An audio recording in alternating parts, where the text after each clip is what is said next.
Welcome back, movie friends, to Raiders of the Lost podcast. I'm Leo. And I'm James, and today is episode 27. We'll be doing prison movies, specifically Shawshank Redemption, Shutter Island, and Escape from Alcatraz. We really love these prison movies. They're some of our favorites. Shawshank is globally, universally loved by audiences. We all know that.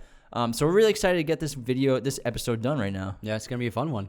If you like our podcast and our content and want to help support us, the best thing you can do is share our podcast, either the YouTube channel or audio versions on Spotify, Apple Podcasts, Google Podcasts, Amazon Music, or wherever you listen to podcasts. We're growing mostly word of mouth, so please let your friends and family know about this show. Subscribe to the YouTube channel if you haven't already. Hit the notification bell. Leave a comment if you want. Leaving a 5-star review really helps us get seen on these other podcast apps, so definitely please do that, especially the 5-star reviews that are written out. Those are the best when you write a couple sentences or wherever. We also have a Patreon now, so if you want to help support us monthly, you can check us out there. We have different tiers of membership, and depending on the tier you choose, you get special perks like a special message from us, a video message from us, and top-tier patrons get a monthly shout-out on the podcast. Immortalized forever. Some good perks right there. All right, man, that was a whole lot of stuff to say. You did a good job. Let's get started on this episode. Spoilers are abound, everybody, and we're going to start with the infamous Shawshank Redemption, which was written and directed in 1994 by Frank Darabont and based on the short story and book by Stephen King. This film is about Andy Dufresne, played by Tim Robbins, who was sentenced to 2 consecutive life terms in prison for the murders of his wife and her lover, and is sentenced to a very tough prison of Shawshank. However, only Andy knows he didn't commit the crimes. While there, he forms a friendship with Red, played by Morgan Freeman, and experiences brutality of prison life, adapts, helps the warden, and eventually finds his way out. You could probably call this the greatest directorial debut ever for Frank Darabont. I mean, I can't think of a better first film for a filmmaker than this movie. Yeah, Darabont's also known for The Green Mile, which coincidentally is also a prison story written by Stephen King, adapted into a movie. Yeah. And also, he developed the Walking Dead TV show. Yeah, so he's mostly known, and he did The Mist as well, another Stephen King film. So I think he only bought the rights to this story for $1,000 from his friend Stephen King. With Stephen King, since he's so rich, like crazy rich, like $500 million rich, he's obviously a very prolific writer. He has tons of novels, but he also has a huge catalog of short stories. And he has this deal with any up-and-coming filmmakers who want to adapt a short story of his. If they like have the right mindset and attitude, he sells them the story rights to that short story for $1. And Frank Darabont did this with one of Stephen King's short stories. He wrote a really nice letter to Stephen King and adapted one of Stephen King's shorts into a short film, and Stephen King sold him the rights for $1. And Stephen King liked the short film so much that he gave Darabont the rights to Shawshank for only $1,000. Yeah, and I believe the original title of the novella is actually called Rita Hayworth in the Shawshank Redemption, which if you've seen the movie, you get that. This film was nominated for 7 Oscars and didn't win a single one. 1994 was a great year for movies. We had Pulp Fiction, Forrest Gump, Little Woman, Quiz Show, so it's a tough year to compete in. That's a really good year. But I can't believe this movie didn't win a single award because it's arguably not only the best prison film probably ever made, but possibly the most universally loved film of all time. It's number 1 on IMDb's user top-rated movies list at 9.2 above Godfather 1, Godfather 2, The Dark Knight, and 12 Angry Men. Those 5 movies make the top 5. Yeah, I think that when you ask people what their favorite movie is, this is probably the number 1 choice that I hear from people is Shawshank Redemption. And it's all kinds of people. It can be men, women, young, old. It doesn't matter. Yeah, I know every one of my friends, they put this at the top of their list of favorite movies or up there somewhere. And the funny thing about this, written by Stephen King, it's not a horror movie in the sense of like demons, supernatural powers, monsters, or anything like that. But instead, the monsters of this film are decades of time, the guards, and the warden. Those are the monsters of this film and the monsters of this Stephen King nightmare. Yeah, there's a lot of brutal aspects to this film, especially in regards to how the inmates are treated by the guards. And sometimes it's so bad that even the inmates who are criminals, even they are disturbed by what they see sometimes, especially when those new inmates walk in with Andy among them and that large man gets beat to death by the guard just for crying and making too much noise. Like even the veteran convicts who have been there for so long, even they were like, oh my God, I can't believe that happened. So it's a disturbing place, and there's a lot of really brutal moments in this film. And although it's brutal, it's beautifully shot. Roger Deakins was the cinematographer on this film. I think this was his first Oscar nomination, right? Very first one. Then it took him until Blade Runner 2049 to win. Yeah, which is insane because he's a freaking rock star. Let's get into the movie, starting with Andy Dufresne. This is Tim Robbins' most iconic role. He's great in movies like Mystic River, but this is the Tim Robbins role. He's perfect as Andy Dufresne, as like an intelligent, mostly uninteresting guy until his imprisonment, really. He's very soft-spoken. At first, again, he's kind of boring, which is one of the reasons why his wife cheats on him, the way he treats her. Throughout the first half of the film, it seems like he could have done it. The first time you watch this movie, he seems like also like a weak man who gave into sin. And like Red says when he's first walking into prison, Red goes, it looked like a stiff breeze could blow him over. Actually, let me do a Morgan Freeman voice. Looked like a stiff breeze would blow him over. That was not Morgan Freeman at all. That was like really bad. That was like a hillbilly. Looked like a stiff breeze could blow him over. Yeah, but just like Red, the audience also, we misjudge Andy too, because Red ends up losing 2 packs of cigarettes for betting on him to being the inmate who cracks the first night.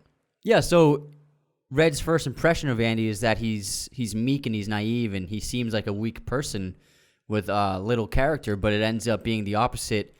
And Red even says that Andy Dufresne that night never even made a sound. So he's very strong in character. And I think the number one scene, the first scene where we really get a look at Andy's true character is when him and the other guys have the rooftop duty with the paint and the tar. And there's that evil guard, Hadley, who Andy ends up helping with his taxes with the bonus for his wife to save the $35,000 from the IRS. He wins the respect of his fellow inmates because the fact that Andy asks for beer as a reward for doing those taxes and doing that job for the guard, Hadley, despite the fact that he quit drinking, says more about his character than anything because he's a completely selfless person. He wants to help out his friends, and he wants to make his friends feel good rather than himself feeling good. Everyone in Shawshank is hopeless. They've been there for a long time, and they don't see any way out. And their lives have become bleak, and they forgot what it's like to live, and they've kind of lost their humanity in a lot of ways. And so that scene where he barters to get his friend's beers, it's an example of Andy bringing normalcy to the prison in some way. And he does so in a couple other ways. So the first way is when he gets the beers for his friends. And then the second way he brings normalcy is when he plays that vinyl record of that Italian opera and he blasts it on the prison loudspeakers and he locks himself in the warden's office. And this is him, again, just trying to bring a moment of normal life into the prison that has become so inhumane and foreign to humanity that he just wants to give the inmates a moment to be like, to remember what life is. You know what I mean? And then the third way I think that he brings normalcy to everyone's lives is when he builds a library for everyone, because that gives the people the ability to absorb culture, read books, listen to music, read a magazine. So in a few ways throughout the film, he brings normalcy to the inmates' lives. And those last 2 acts are actually kind of connected to when Andy spent 6 years writing a letter a week to the state to get funding for his library expansion project. And at first, it's not when he builds the full-size library. This is when he first gets a couple crates of books and, like, what is it, $200 to start up the library, which is obviously isn't a lot. But this is, again, where he gets the funding. He's going through these records, and he starts to play that record after he locks the guard in the bathroom. In your head, you're like, Andy, what are you doing? You just, like, made good with the guards. You made good with all the inmates. You're doing so well. You got all the stuff shipped in. But again, it's just like this kind of reckless behavior for him that's almost like childlike, that he can't help it. In order for him, he's bringing, like you said, culture to the inmates. And for him, in order for him to feel like a human being again, he has to do these ridiculous acts of against the system of rule breaking. So I think he does this.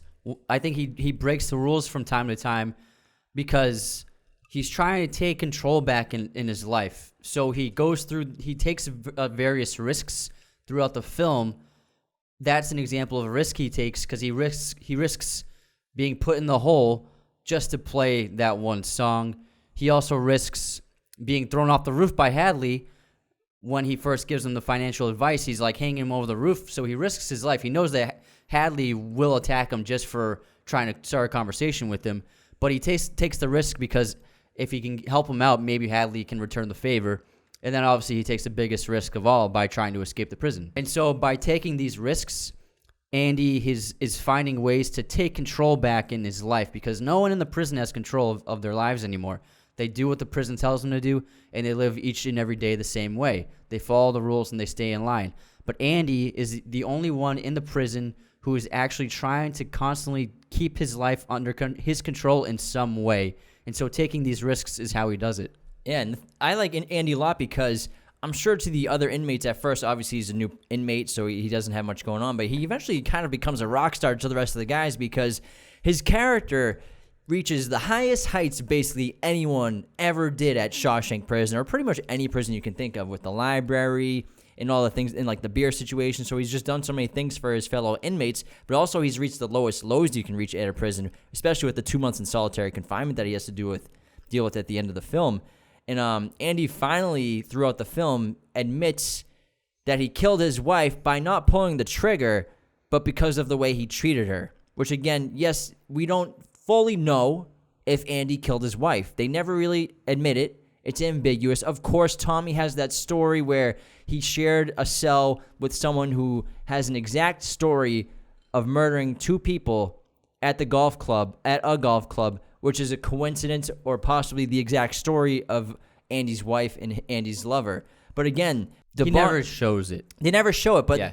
I love the opening of this film. It's perfect because within 3 minutes we get a sense not only of Andy's character, but why he's in prison. We see the trial at the stand, and they cross-cut that with his actions on the night of his wife's murder. And up until that point, it looks very convincing that he's the guy who did it because he has the gun, he's got the bullets, he's drunk, his fingerprints are on the bullets on the ground, his fingerprints are on the bottle of liquor on the ground, and he was there, the tire tracks from his car. So even at the end of the movie, it's still ambiguous whether he did it or not. Mm-hmm. I think it's up to the audience to decide for themselves what he did. No, yeah, that's a good point. I never thought about it that way, but it is very ambiguous, and I guess it depends on your interpretation of Andy and how you feel of him as a character. I personally think that he was wrongly convicted, but it can go either way.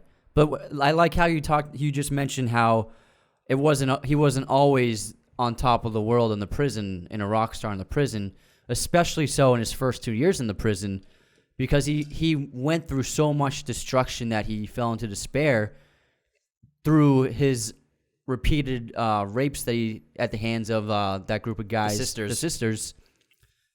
So for the first 2 years of his imprisonment, he was breaking down, and it was going to get to the point where maybe he wouldn't make it through this.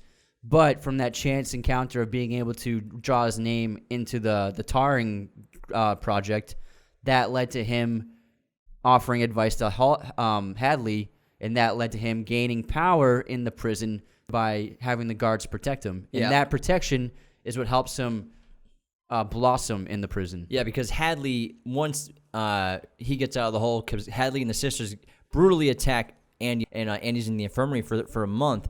And this is where once the leader of the sisters comes out of the hole, Hadley beats him within an inch of his life and makes him paralyzed, and he leaves the prison. So that also, we think as the audience viewer that that's the reason why Andy's kind of changed moods and taken a turn for the better, which I'm sure is a part of it. But then, like you said, with etching his name on the wall, we don't realize at the time what this means, because is the most genius thing that this film does is they mask Andy's ambition of escape the entire film. Not once does he mention anything like a plan or a scheme to Red or any of his friends in the 19 years he's in prison, but he only plans the escape for 17 years. Mm-hmm. He doesn't even think to plan an escape until he gets that rock hammer for Red, which is just going to be for a project for making little sculptures out of stones. Mm. But that's when, like you said, he begins to carve his name on the wall, and he carves in the A, and then we cut to see the rest of his life in the rest of the movie.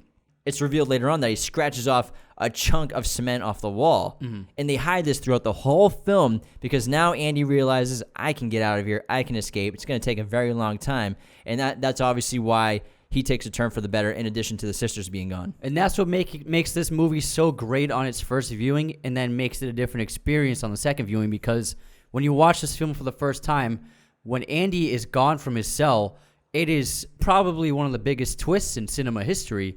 Andy just disappearing. And because, like you said, they never showed any kind of instance or hint not even a small Easter egg of Andy planning an escape. The only thing that you could have possibly garnered from it was the rock hammer, which he eventually uses to carve his sculptures. So you think it's an innocent tool that he's using. And so it's an unbelievable twist the first time you watch this movie. Yeah, and really the point where you can tell his face and mood changes is when the first time he goes to Red during the movie playing in the little movie theater, he goes up behind Red, and Andy is giddy. He's very excited. So excited. Yeah. He's just glowing with what's to come. And that's when he asks Red for Rita Hayworth. And he looks like the happiest person in prison, because this is when he's found out he can hide the hole in the wall with a giant poster. And again, this is an immense payoff. The first time you watch this movie, even the 10th time you watch this movie, it's still a payoff, because when a filmmaker effectively hides the protagonist's true intentions until the end of the film, like in Shawshank, the payoff is as glorious as Andy's escape at the end of the film. And instead of, because we think he's going to hang himself, really, they find an empty cell. It's amazing. Exactly. And what separates Andy from everyone else in the prison is that he never loses hope. Even though he was wrongly convicted for this crime, and even though he's serving back-to-back life sentences, he never loses his hope. Everyone else in that prison, all of the inmates eventually fall into despair and completely lose hope. And even when he has that conversation with Red, talking about hope and how it's an important thing to have in your life, Red rejects hope.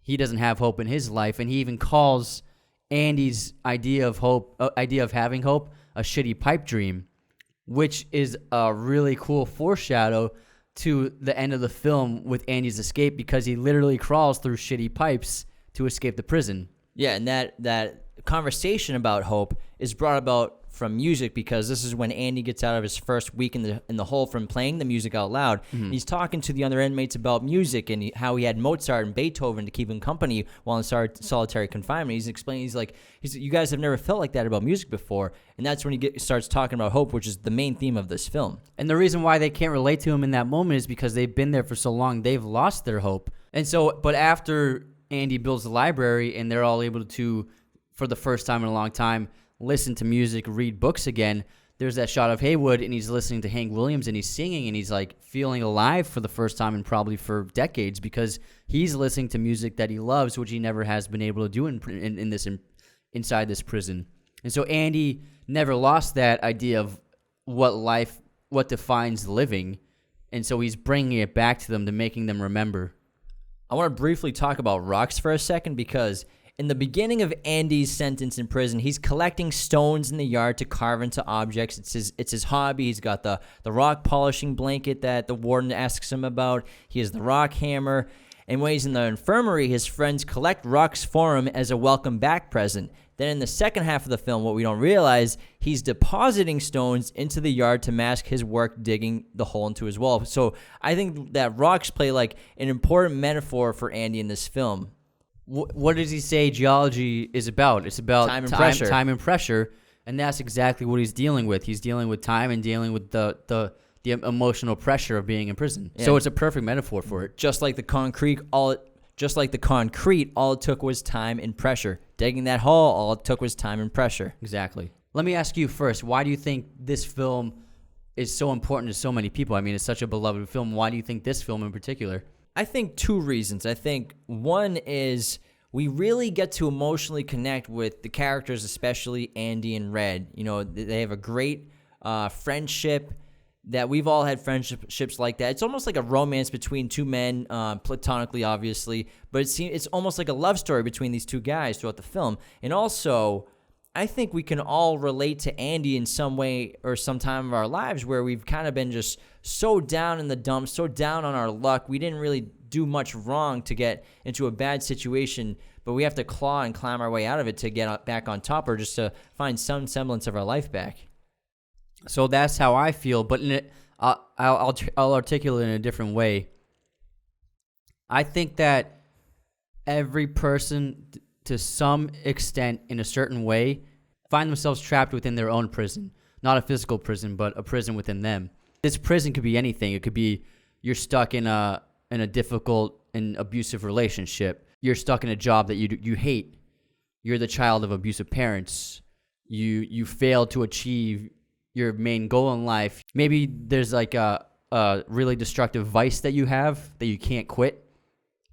And so these are all prisons that we build in our own lives and that we find ourselves stuck in. And I think I've been in my own prison before in my life, and I think everyone at some point in their lives finds themselves trapped in a prison. And a lot of people don't realize, but you can escape your prison just like Andy escaping Shawshank. But the only way you'll get out of your prison is through patience, discipline, and hope.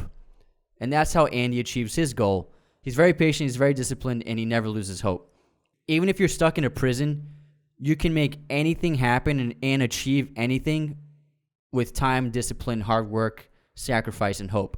A lot of people connect to that idea that no matter where you are, you can make anything happen with the right tools. Yeah, and so Andy comes out that final time in the hole, the 2 months he does in the hole for his behavior, a different man. And then, again, he says that iconic line that's repeated throughout the film, get busy living or get busy dying.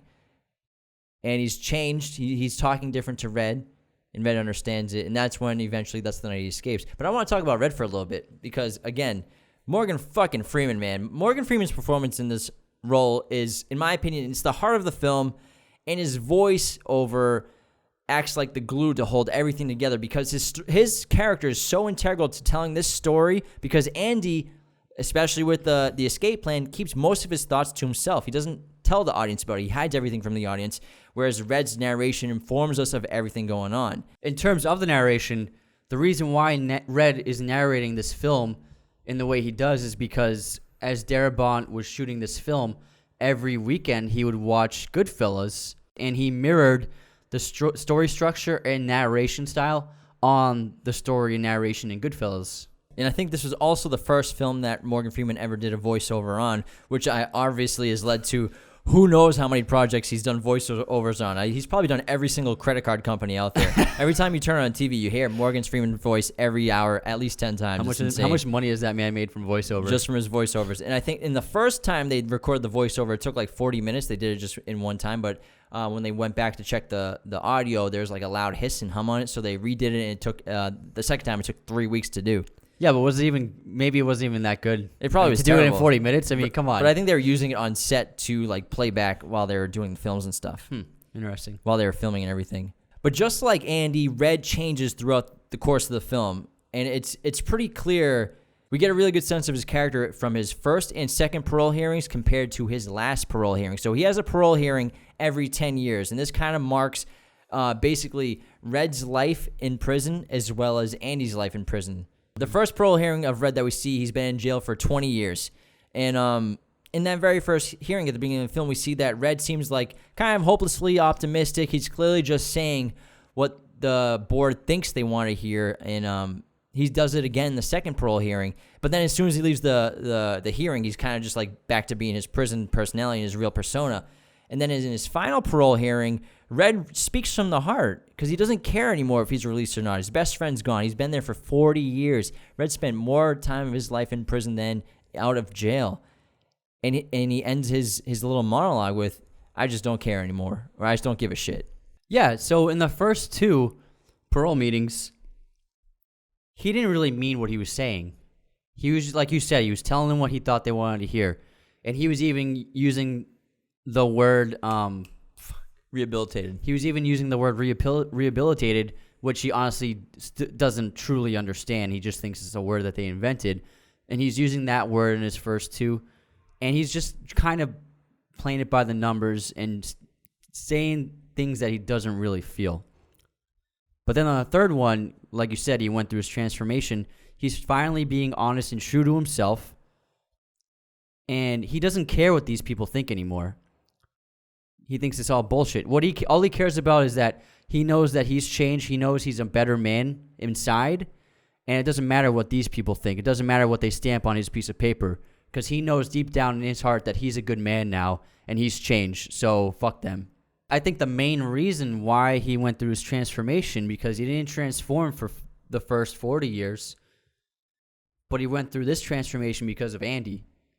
Andy is how Red gained his humanity back through Andy's friendship and then seeing Andy's hope and then watching him succeed because of his hope changed Red and transformed him into a person who has changed inside into a different person. And despite still being in prison and not knowing if he's going to get off on parole, he still has hope now because his friend escaped, and his friend kind of like gave him a clue to come find him and gave him that thing to look for in those fields and something under the volcanic rock. So he has something to live for still. Yeah. And that's one of the reasons why, and deep down, I think despite having hope, he's fine with not being able to get let out. Yeah. And this prison is full of dark grays and bleak colors and monochromes and the saturated blues, but usually when something interesting happens, we see color, like the beers on the roof we were talking about, the library, the sunsets, the taxes with the guards, when Andy's doing the taxes for the other guards from the other prison there in their softball attire. So it's a fun aesthetic because whenever something exciting is happening on camera, it looks very exciting and really like makes you sit up for a second and realize that something really magical is happening right now. Yeah, and exciting for prison because life in prison is so mundane and redundant. The audience isn't even aware of how much time is passing by in scenes. Because it's not as though they're putting down text saying year 10 or year 15. We don't know how much time is passing by. We can tell that their hairs are getting a little grayer here and there. But there are only a couple of moments where characters mention how long they've been there. There's a scene where Andy mentions that he's been here for 6 years from writing the letters for 6 years. And then there's obviously the parole hearings with Red.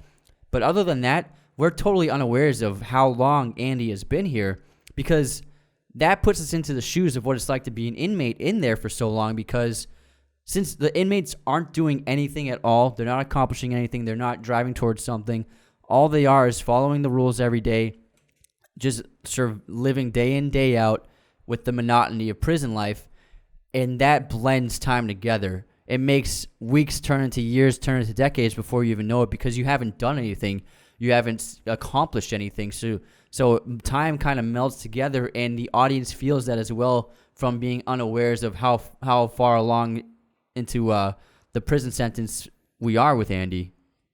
We'll get that similar vibe and emotion in Alcatraz when we talk about that in a little bit. Mm-hmm. I just want to briefly go over the warden, who's one of the most evil characters you'll ever see in a movie. Great villain. And ironically, he's very religious and even more evil despite being so religious. And the warden is incredibly arrogant. He's consumed by his power. He believes in only discipline in the Bible. Put your trust in the Lord. Your ass belongs to me is the first thing he says to the inmates. And the way he treats everybody is like trash, like scum of the earth, despite preaching the word of the Bible. And because every prisoner in Shawshank, when they enter the prison, they get a Bible. For all of his devotion to Jesus Christ and Christianity, the warden is probably the least Christian person in the entire story. And he's an absolute contradiction because he becomes a criminal. He loves brutality and harsh discipline, and he eventually commits suicide, which is a mortal sin. So he is a complete contradiction to what he believes. And he's also a very insecure man. For example, when Andy gives him a mild insult, he says to the warden, "How can you be so obtuse?" And the warden is so offended by this that he locks him in the hole. And I think maybe that the warden probably didn't even understand what the word meant as an insult, the word obtuse. And so I think that's why after the month is up, the warden goes into the hole to talk to Andy. And so after he threatens Andy to work for him, he says, "Or am I being too obtuse?" So he throws the word back in Andy's face, showing that the warden was incredibly insulted by this word that Andy used on him. Yeah, and I think he knows he's such an evil man. He's so corrupt that he uses religion in the Bible to kind of balance out his actions, to maybe think that maybe this will save me despite being such a bad person, despite being so harsh to my inmates, despite stealing money fraud, forcing people to work for me for free, being such a horrible person. If I just proclaim the word of the Bible, I'll be saved and I'll be okay. Through his actions, this film highlights a problem that happened throughout American history with prison systems is prisons would employ their own inmates, like they did in this film, to carry out intense manual labor for communities for all kinds of contracting jobs. And essentially it was slave labor because the inmates weren't paid, and then the prison owners were able to underbid on their contracts, so they beat out all the other contractors because the other contractors had to pay normal wages to employees. And so they always got the contracts, and then the prison owners just bagged all the money for themselves because they weren't paying wages to inmates. So it was a very corrupt system that prison owners used to abusive means in order to gain huge amounts of profit, just like the warden in this film. And I want to talk about one more thing before we get to the escape is Brooks' suicide is one of the hardest parts of the film to watch. And Red says in the film, if you stay in the prison long enough, the walls begin to get too familiar. Red also says early in the film, at first you hate the walls, and then after time, you begin to depend on them. It's pretty intense stuff. So what happens to Brooks, it happens to a lot of inmates in prison still today who spend vast majority of their life inside prison, is they can't cope with the real world. They can't cope with the changes that have happened. They can't cope with the freedom. They're used to being told what to do. They're used to having all of their food and everything provided for them. They're used to the discipline. They're used to the routine. Even some of them gain power inside the prison. You know, they have a role to play. And then they come out of prison, if having some social status in prison, whatever that was, is gone. It disappears. Now they're at the bottom, the very bottom of any social circle, any job. And it's tough, and especially with someone like Brooks, he's an old man, and he's lived his entire life basically in prison. And he comes out, and he sees all the cars moving around. He's like, the world went and got itself into a big hurry. And so Brooks commits suicide, which is a very emotional scene because he was a very nice man throughout the entire film. You come to really like him as a character, and it's just really a heartbreaking situation. And Brooks's mindset and fate is contrasted with Red's in a really brilliant way by Darabont and Roger Deakins by two shots. So if you look at the shots of Brooks being released and then Red being released, they're filmed in very specific ways that show this fatalism they have. So when Brooks leaves the prison, the camera is leading him, and the prison is behind him, and he walks towards the camera, exits the iron bar gate, and then they close the gate. And so he's a free man now, and he's standing outside of the prison, but the prison bars are still enveloping him, his image, right behind him. So he's surrounded by the bars still. So he's not free. Even though he's a free man, in his mind and in his heart, he's not free. He's actually in a new prison. Whereas when Red is freed from prison, the camera follows from behind him as he walks out of the prison doors and the prison gates, and he passes through the bars, and we pass through the bars with him. And then when he's standing outside the prison walls, there's no bars behind him. He's a free man, and now he is going to live his life because he's ready to live his life, and there's no more prison for him. And these two amazing shots foreshadow their paths and their fates throughout the film. Amazing shots. Good stuff, guy. Thanks. Good stuff. All right, and then we all know the amazing ending of when the jail opens up in the morning and they go check his cell and Andy's not there. And behind the poster of he's got a new woman on top of his wall is a giant hole. And we realize the shot of the camera pulling in through the tunnel hole to show how deep that hole was and how much time it must have taken Andy to get through that is absolutely absurd. It blows my mind every time I see it. It's like 8 feet long of straight cement that he chiseled away with a tiny rock hammer. And if he was put in any other cell, he wouldn't have been able to do it. Exactly. It's because he's all the way at the end. Yeah. And so Andy's plan was very simple, but all it took was a lot of time and a lot of patience, like we said. And Andy's plan went like this. So first of all, he slowly dug that tunnel through the prison wall for 17 years. And then he also leveraged his financial advice to obtain special privileges from the guards and the warden, for specifically for having his own private cell without another inmate, which no one else had. This gave him the ability to dig the hole, and then having access to the warden's office because he was doing the warden's papers in his books. And then he also created that new identity for the warden's fraudulent money scheme, which Andy ended up stealing after he escaped, and he assumed the identity of this fictional person that he created through paperwork. And then the last part of the plan was stealing the warden's shoes and clothes. How often do you look at a man's shoes? It's genius. It's a genius plan. Yeah, And he puts it all in a bag. He uses the soap to get rid of the trail from the dogs, and he escapes, and he goes down to Mexico, and Red finds him. And then when Red gets out of prison too, and you're following him on his path, and you're worried that maybe he'll fall into what Brooks went through, and then end up like Brooks, and he's looking through the window at the guns, and he's just thinking about a way to break his parole. But really, he gets the compass because you know what? His best friend made a promise to his best friend. He's going to keep his word, and he goes to that town. And he finds the volcanic rock on that little rock wall along the wall of the big oak. And he goes and finds his best friend in Mexico. And it's just really, again, satisfying as hell ending. Yeah, Red did that because he had hope back. And Brooks didn't have hope anymore. Andy instilled hope within Red, and that's what brought him on that path. It's a really beautiful movie. It's really amazing. And I totally understand why this is number one on IMDb. I actually got asked by a fan, like, some random question, like if aliens were from Mars came to Earth and you had one movie to give them to see about humanity, what movie would you give them? I said, I'd give them Shawshank Redemption. It's not my favorite movie of all time. It's not even in my top 10. But again, this is what people choose as their number one movie. It's universally loved. Number one IMDb movie rating, Shawshank Redemption. Yeah. So this film only made $18 million on its initial release. So it was a huge box office bomb. But then they released it again after it got the Oscar nominations, but it still only made $10 million. So it made $28 million on its box office run, which is nothing.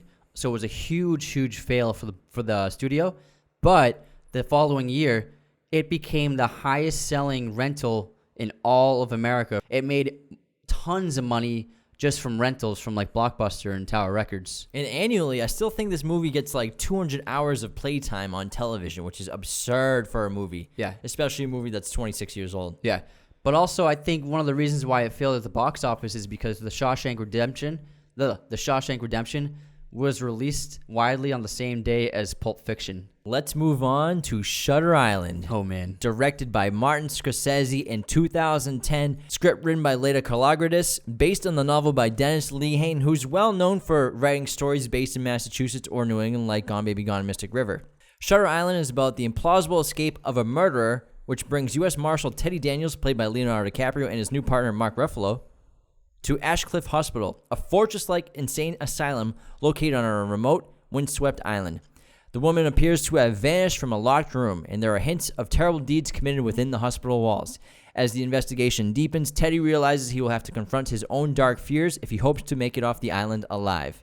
Now, this isn't a traditional prison movie. They're not in an actual prison, but we felt that since every inmate at the institution committed crimes of some nature, that's why they're there. So we felt that it fit the bill to put it in this episode. Also, it takes place in high security. Again, there are prison rooms in like the high security cells. Yeah. It's a fortress-like insane asylum. And yes, it's not technically a prison, but this also involves people who are imprisoned by their minds. Yeah, exactly. So it's a different form of prison. In our perspective, it counts as a prison movie. And we want to talk about it, so we're going to talk about it. Yeah, so you know what? If you can't handle Shutter Island being in our prison movie, you gotta fucking shut this off. No, keep listening, please. Please listen and leave a 5-star review. Anyways.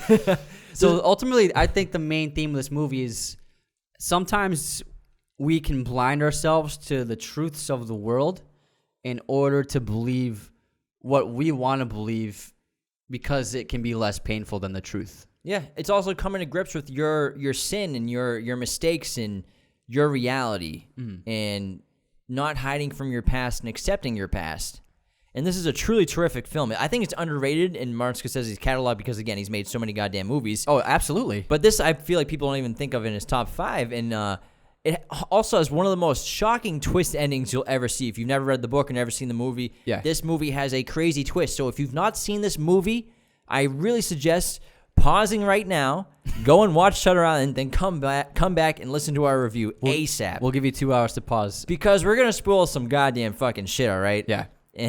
So I think, obviously, like you said, I also think this is a vastly underrated movie for Scorsese and also one of DiCaprio's best performances. And this is one of my favorite collaborations between them out of their 5 or 6 movies they've made. It's such a great psychological thriller. It has a lot of horror to it, and it keeps you guessing the whole time. You're on edge the whole time, especially the first time you watch it.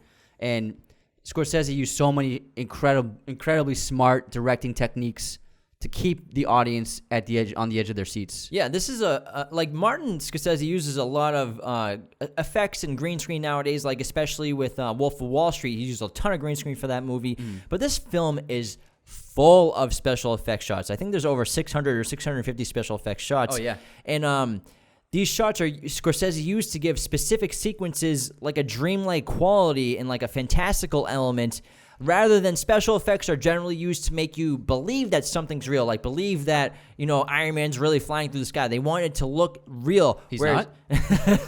Whereas Scorsese, with this film, uses his special effects to make it seem not real at times. Exactly, because Teddy hallucinates, and in order to make hallucinations, they have to be pretty fantastical looking. Yeah, so Scorsese wanted to create this artificiality to help put us in the mind of Teddy. Like, there's lots of shots where the background looks like way too fake to be real. Sometimes the audio isn't perfectly in sync with some of the audio because it shows like how Teddy is interpreting people's dialogue. The sound mixing also, there sometimes things are way louder than they should be or not loud enough. Like waves might be too loud than what they look like, or the rain droplets, there isn't enough. There's just a couple, sounds like leaking faucets rather than a bunch of pouring drops everywhere. So he messes with your head like that to put you again in the shoes of Teddy. And ultimately, the reason for this is because Teddy is an unreliable protagonist. So Teddy is played, of course, by Leo DiCaprio, and this is a fantastic role by him. Of course, he's terrific in everything he does. And we immediately get a sense of what you just said, like being a flawed character. The opening scene of Teddy looking in the mirror on the ship and puking. And to me, Teddy does this because he looks at himself in the mirror. It's not because of seasickness. It's because when he sees himself, he can't take who he is. He can't take his reality because of what he's done in his past. And this is what forced him to vomit. That's a good point. I can see that. I see him getting seasick because throughout the film, we see that he is an intense and severe aversion towards water, where he can't stand it. We'll reveal why, but water is an incredible burden on him. Being around it, seeing it, having it fall on him through rain or shower, it's an extremely painful experience for him. Yeah, so Teddy is a U.S. Marshal, again, who is investigating this missing murder from Ashcliff Asylum, and he becomes highly suspicious of a possibly nefarious behavior at Shutter Island during his investigation with him and his partner Chuck. He begins to question the guards, the nurses, even Dr. Colley, played by the amazing Ben Kingsley. And Teddy personally becomes connected to the asylum, where he finds out that the man who killed his wife and kids in a fire is prisoner at Shutter Island, Andrew Laeddis. Conspiracy riddles Teddy's mind as he soon finds himself on the run from the staff, and he attempts to expose their supposed lies and conspiracy. Yeah, so Andrew Laeddis, we learn from Teddy, burned down his home. He's a convicted arsonist who killed Teddy's family through burning their house down. And also, Scorsese turns us against the hospital immediately, just like Teddy. He puts us right into Teddy's perspective towards the hospital, because, and he does this really simply. It's just filmmaking. Very intimidating framing of his cameras, especially when we're on the island for the first time and approaching the confines of the institution. And while he's doing these incredibly framed shots, he uses this incredibly menacing, disturbing, frightening score by Penderecki, which makes it feel as though the hospital is an evil place. And then Teddy even says to Chuck, as they're being driven over, he sees the barbed wire atop the walls surrounding the hospital, and he says, "I've seen something like this before." And he's referring to the Nazi prison camp that he saw when he was in the war. So he's comparing the mental institution to a prison camp, and so by doing this, he makes the audience feel like this is a place that's evil, that has bad things happening within it. So we've already been turned against this hospital immediately, thanks to Scorsese. And there are little clues that show that Teddy isn't actually who he thinks he is, that Teddy is actually Andrew Laeddis. Teddy never lights his own cigarettes. Usually Chuck lights his own cigarettes or someone else. The headaches and sickness that Teddy constantly feels only get relieved when he's giving pain relievers, because This insinuates that Teddy is actually having intense withdrawals from his prescribed medication. And although to a first-time viewer it looks as though he's being medicated in a malicious way by the doctors who don't want him finding out more information, it's because, again, he's having withdrawals. And a fun thing also to look at is Teddy's actually similar to Cobb in Inception because he's plagued with the trauma of his past, and he's living in a fantasy reality, a fantasy world, in order to distract himself from his memories, both coincidentally played by Leo DiCaprio. So yeah, what we eventually find out by the end of the film, the big twist, we have to talk about it because you can't talk about the movie without talking about this. The hospital, led by Dr. Cawley and with assistance from Dr. Sheehan, who is actually Chuck, have established this very elaborate role-playing situation in order to help Teddy come to terms with the fact that he's actually Andrew Laeddis.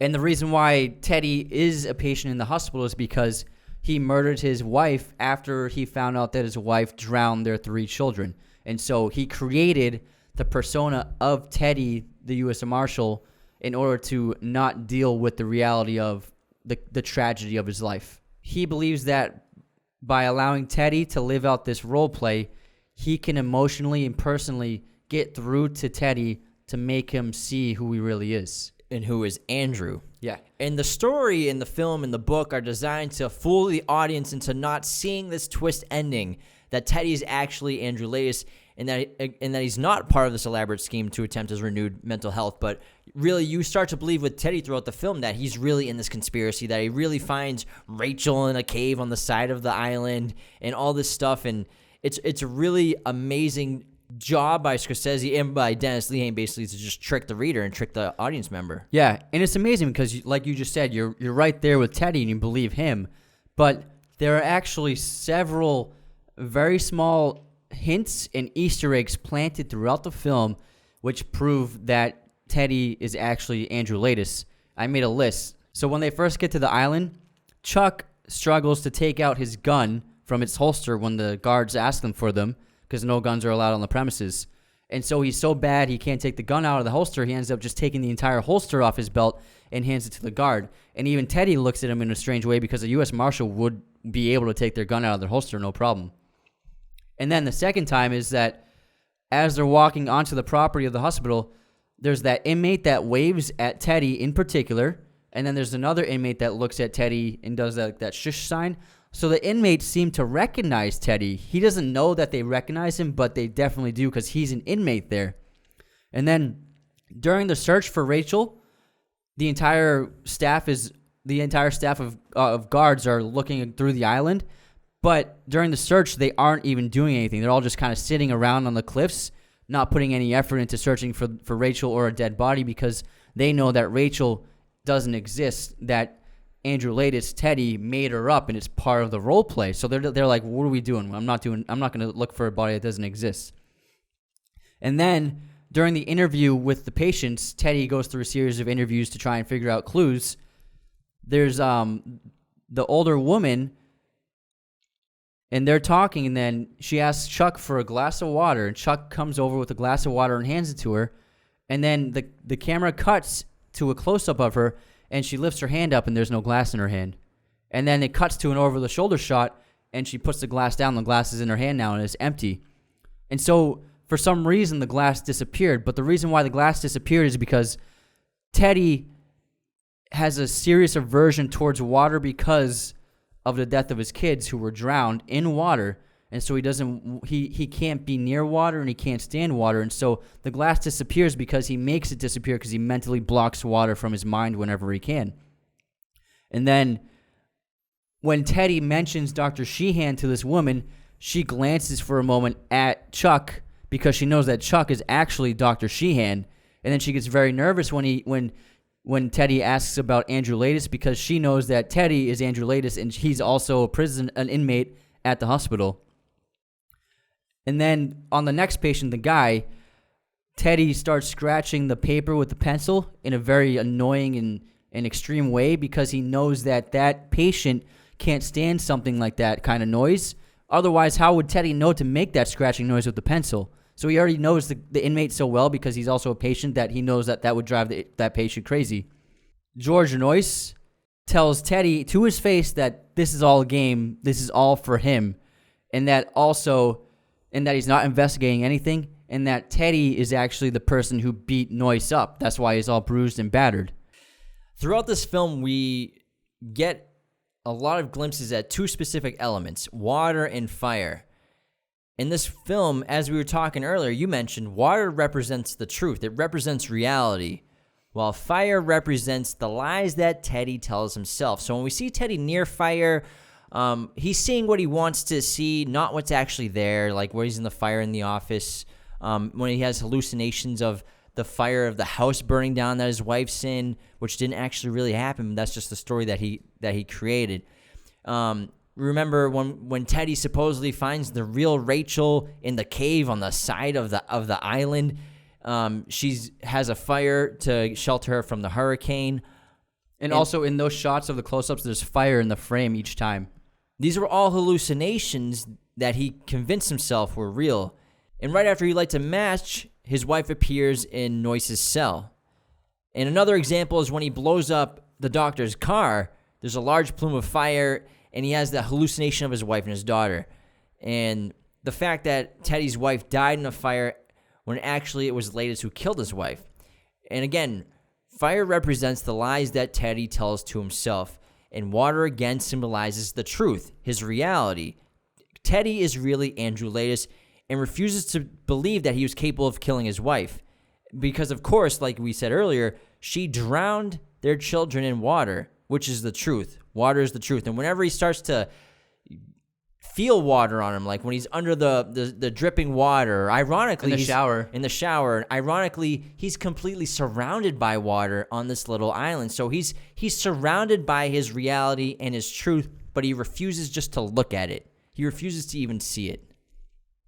That's a great point. And then the symbolism is so amazing. And like you said in that shot when he's holding Dolores from behind her, it's an iconic shot in this movie, and she turns to ashes in his hands, and then she just dissolves, and then the house is burning all around him.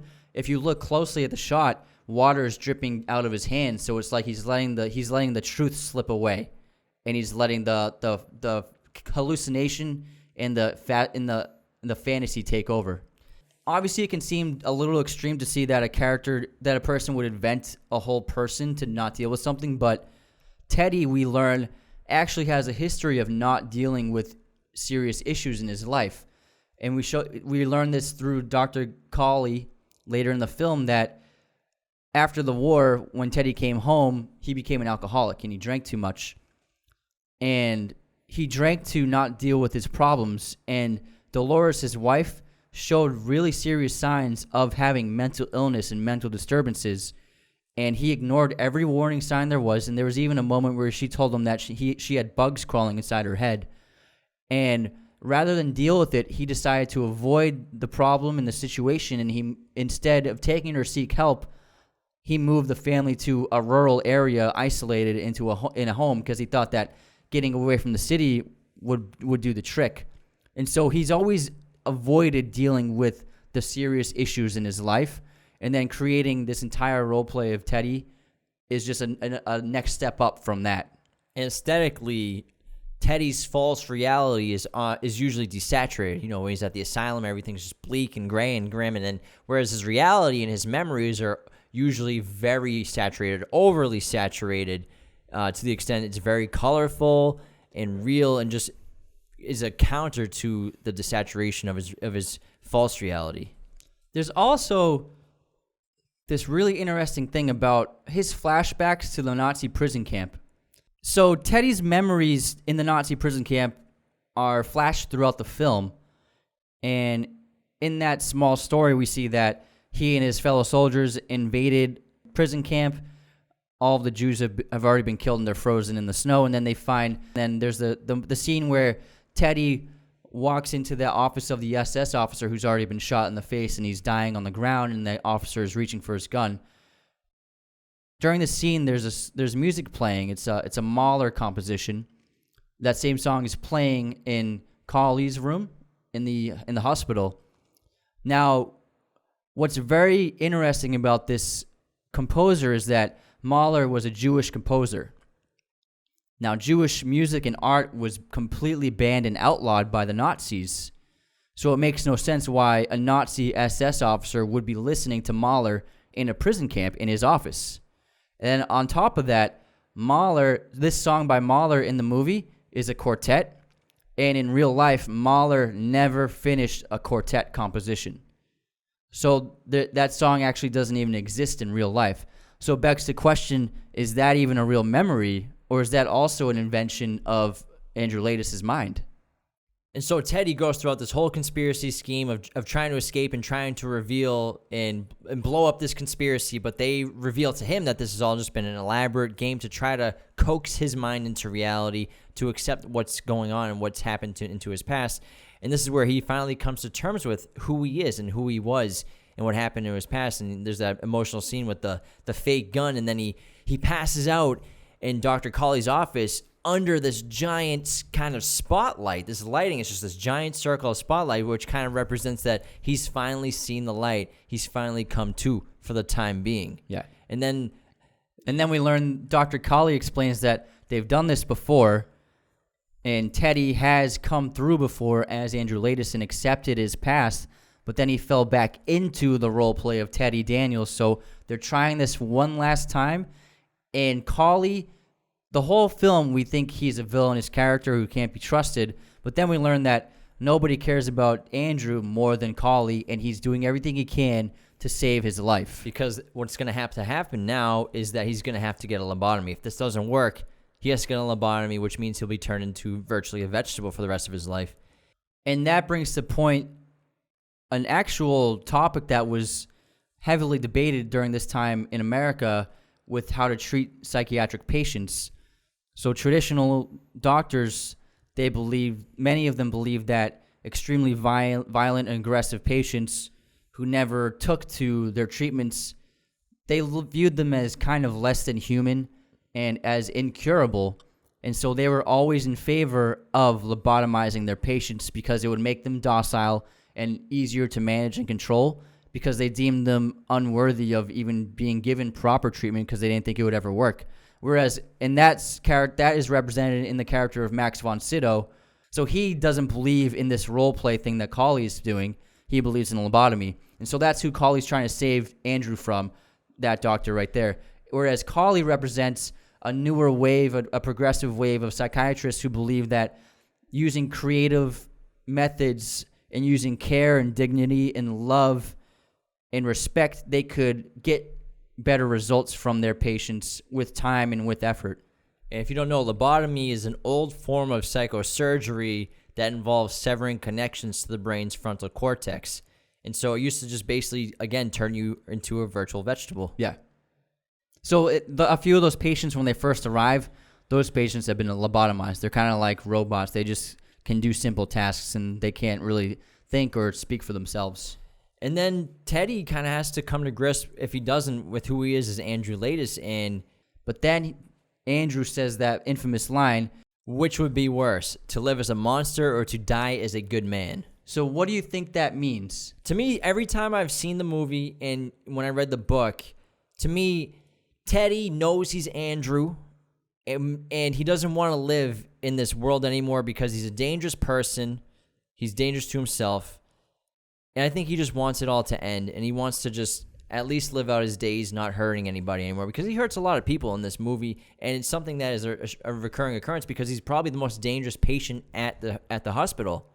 And so I think that Andrew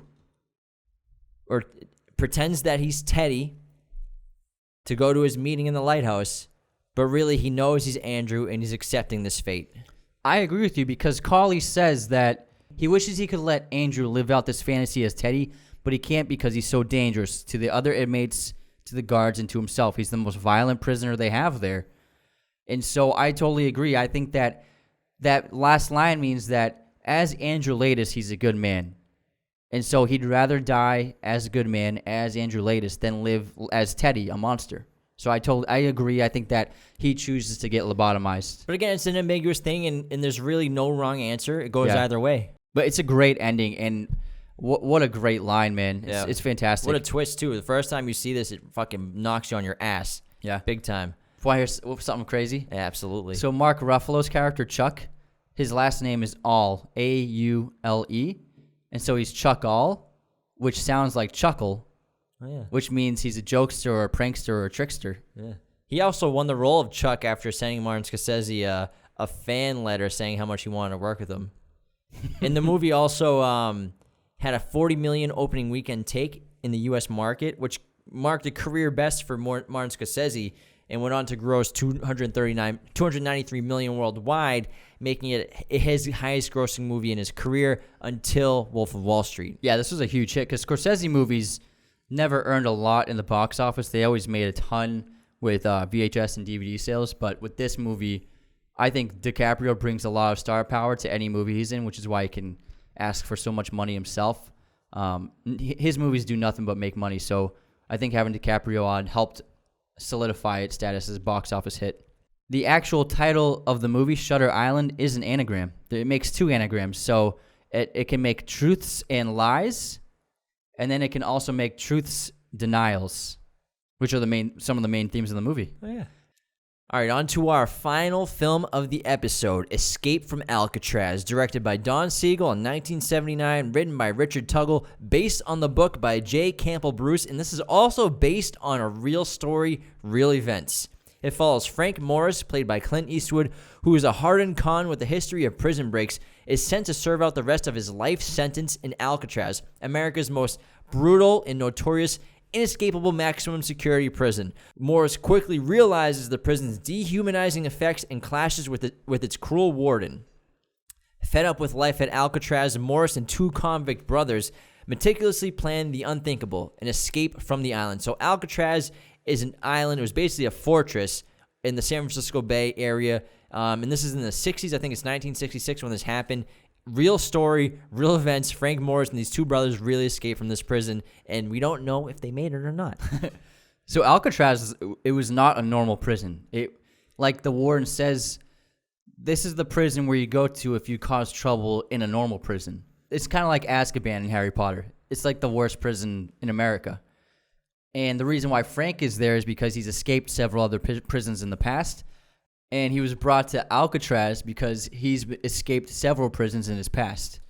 And this is one of my favorite Clint Eastwood movie roles. It set the bar for prison films, too. I think this is the first prison movie I ever watched. Yeah, I think me too. And there'd be no Shawshank Redemption without Escape from Alcatraz. Clint Eastwood is perfect as Frank Morris. He even kind of looks like the guy. They have the same like squinty eyes scowl. They're both very stoic, seem deep in thought, tough guys. Like we'll put photos of them up next to each other. Spitting images of each other, could be brothers. Clint's a man's man. Yeah, and Siegel, along with Sergio Leone's Fistful of Dollars trilogy, were the main directors who created that like tough guy anti-hero persona of Clint Eastwood in the 60s and 70s. This also has one of the coolest movie posters I've ever seen of all time. Oh, it's like great. Clint like with his little piece of metal and like a piece of rock coming out. It's just like in a little, his face is out of a hole in the wall. And like we were talking about earlier with this being the worst prison in America and one of the most notorious in the world, it's nicknamed The Rock because that's really all it is. It's just a rock. And his new friend, the librarian prisoner English, he has that great line where he says, "This is The Rock. They don't want you doing anything here but time." So they don't even have like activities or any way of improving yourself in the prison. They just want you to sit there and do the time. And there are obviously similarities between this and Shawshank that I'm sure inspired Shawshank, like the inmate with the rat he feeds, who we see like similar with Brooks in the crow that he feeds, the little maggot. The men enter Alcatraz and Shawshank in similarly terrifying ways. In Shawshank, the alarm sounds and the other inmates clap and cheer and basically terrify the new prisoners as they come rolling in a line. While in Alcatraz, thunder and lightning welcome the new prisoners in this prison, making it feel truly like the last place on earth you want to be. In contrast to Andy Dufresne, we never deal with Frank's past. We don't learn about him really. We just know that he's a hardened convict. He's not like questioning his guilt. He's not trying to convince people that he's innocent or anything like that. We just assume he's just a convict, and he knows it, and he knows he's a guilty man. He's simply an inmate with a history of escapes, and he has no past really. He's got really no identity besides being in prison. And also, which is much different from Shawshank, they both involve escaping prison. But just like in Shawshank, we don't see Andy's plan. It just happens. He just disappears one day. In Alcatraz, you see every step that Frank Morris takes to escape the prison. So you're there with him, carrying out the plan and the job with him. And unlike Andy also, Frank has clearly been in prison and in jail most of his life. He knows the ins and outs. He's constantly cool and stoic. He kind of seems like he could fight anybody and be okay and hold his own. He knows how to play the system. He knows what friends to make. He knows what enemies to make, how to get the attention of the warden, and also to kind of like keep a rapport and low profile with the guards, which he does very effectively, all those things. He's extremely smart and adept at taking advantage of situations. In that first meeting he has with the warden, he steals a fingernail clipper right in front of the warden. He has a great sleight of hand. He also steals a spoon from the kitchen when he asks to replace his spoon. So he has these amazing sleight of hand tricks that he uses to his advantage. And also in that meeting with the warden, we see a quick shot of Frank Morris's file in the warden's hand. It's just a quick little insert, and it says, I can't remember the exact wording, but it says extremely high IQ or something like that, like unusually high IQ. So Frank, even though he's a longtime criminal, he's very intelligent. And Frank is sent to Alcatraz because no one has ever escaped the Rock, which again is a small island in the San Francisco Bay. And the thing with Alcatraz, even if you do escape, even if you somehow get beyond the walls, but you have to swim to shore, and it's a 1 mile swim, but the tide makes it feel like 10 miles. The water is so cold that it'll turn your arms numb, and you can't make it to shore in time with the interval changes between convict counts. So there's 12 counts every day. Yeah, so you can't get out, and even if you do, you'll die anyways. So that's really the big problem that Frank has to solve. Yeah. And there's no voiceovers in this film. The characters generally say very little. The camera actually explains a lot. And the main theme is really to be free. And there's almost no music. The sounds of the prison are really what give the film that atmosphere and that ambiance, just people walking and shuffling and doing things. And that's what really creates the atmosphere of the movie. Yeah, and similar to Andy, Frank finds a way out within his own cell through the small grate on the bottom of the wall, which is a vent shaft. He discovers that the concrete has been eroding over time because it's a very moisture-rich environment, and the walls are so old that he can easily chip away at the concrete, which he ends up doing over a long period of time. And then he even builds a replica of that small piece of the wall with the grill of the vent in order to cover the hole with. So he doesn't find anything like a poster to cover the wall with. He creates a papier-mâché identical copy of the wall. Yeah, so him, the two brothers, and also Charlie Butts, who's his next-door cellmate, they're the ones who decide to do this plan together and escape it together. And they like you said, they make those replica crates where they're chipping out the hole in the walls. They also prepare a raft, and they also create papier-mâché heads to put in their beds to make it seem like they're just sleeping. So this actually happened. They actually made these papier-mâché heads. They actually made these fake crates in the walls, and they actually built a raft to escape. But again, the question is, did they actually escape? We don't know. Or did they die and be washed up and drown in the San Francisco Bay? So in the film, they allude to the fact that they did escape because Frank leaves that flower for the warden to find, which is significant in an earlier part of the film with the flower. And so there's that shot where the warden tells the cops to say that the men died in the water, but he knows they survived, and he crushes the flower with his hand. So we know, in the movie at least, that Frank and the others survived and made it to shore. Yes. And then also in real life, because this was a big question, it was a big news story, but in real life, on that night, during the middle of the night, the Coast Guard reported seeing a boat moving across the ocean with its lights off, but they never found it. And so it's possible that they somehow communicated with people on the outside to get a boat to them while they're in the middle of the water. And they actually tested this on Mythbusters, and I believe that they successfully made it across the shore in time. And in the flower, it can signify that they made it ashore. Maybe Frank left that flower for the warden to find, or maybe it was just washed up in the water.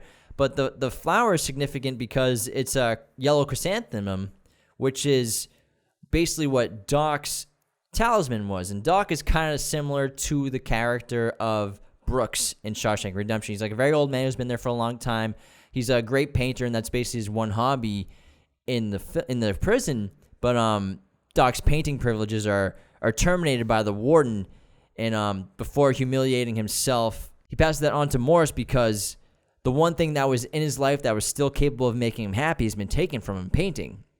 And then later on in the mess hall, the warden says something to Doc while we're eating, and Doc stands up and is going to say something back, but has a heart attack and dies.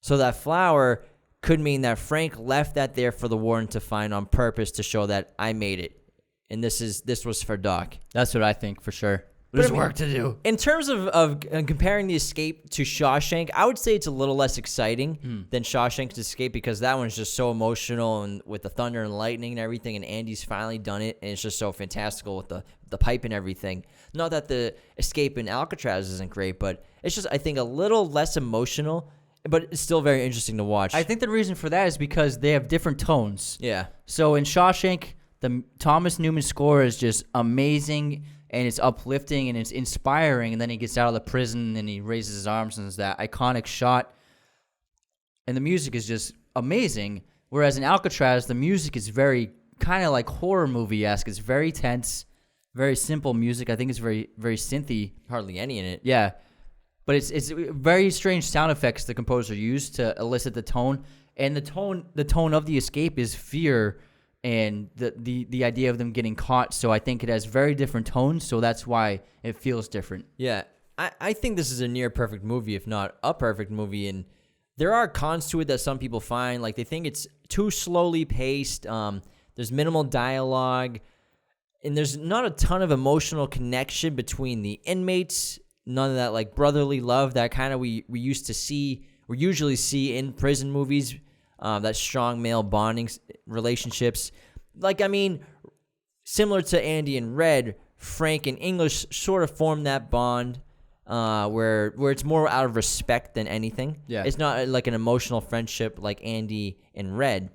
But it also, I mean, it could be a little bit more realistic in that way for what prisons or inmates are really like. Yeah, probably. A little less Hollywoodized, a little less dramatized. I think it works. But also, remember, this movie was made in the 70s. Different style of filmmaking.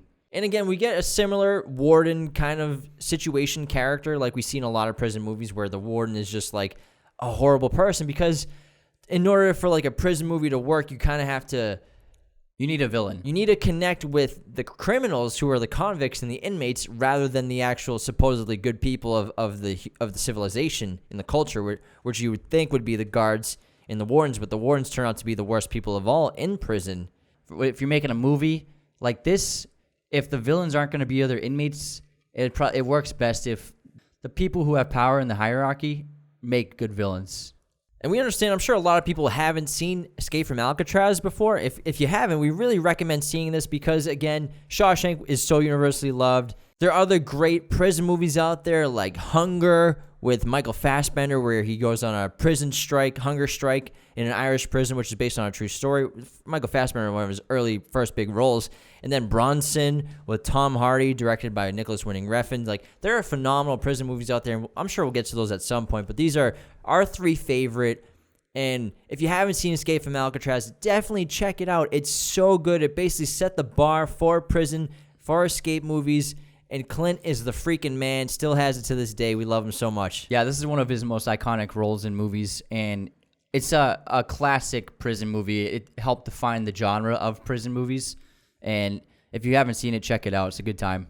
That's it for episode 27 of Raiders of the Lost Podcast. Before you shut down Apple Podcasts or Spotify, make sure to leave us a 5-star review. Thank you so much for listening. Subscribe to the YouTube channel. Follow us on Instagram and TikTok at Raiders of the Lost Podcast. Facebook, you can find us everywhere.